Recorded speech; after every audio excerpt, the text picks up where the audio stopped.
जी मैं हूं तालेवाला से सलीम शेरवानी। अब बात करते हैं तालेवाला के डॉक्टर तकीर शाह स्टेडियम की, जो करोड़ों रुपए की लागत के बावजूद ज़बो-हाली का शिकार है। दराज से तमीर का मुंतजर है। अफसरान ने उस पर खास तवज्जो नहीं दी। जितने पैसे उस पर लगाए गए हैं उसमें भी करप्शन की गई है। अभी तक वो मुकम्मल ना हो सका।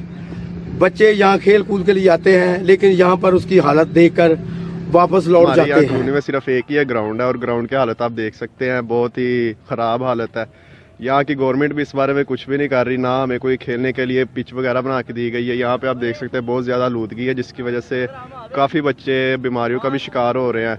तो हम गवर्नमेंट से कहते हैं कि हमारा ये ग्राउंड हमें बना के दिए। आपको बताता चलूँ कि ये गवर्नमेंट ऑफ पंजाब का इनिशिएटिव था कि तहसील लेवल के ऊपर स्पोर्ट्स स्टेडियम बनाए जाएंगे। तांदियावाला में अब जो स्पोर्ट्स स्टेडियम बन रहा है, जिस तरह दूसरी जगहों के ऊपर भी बन रहे हैं तहसीलों में, वहाँ पे बेसिकली फंडिंग की प्रॉब्लम थी। क्योंकि फंडिंग जो थी वो गवर्नमेंट ऑफ पंजाब की तरफ से थोड़ा सा ज़रा वो कम इसके ऊपर रिलीज़ हुई थी।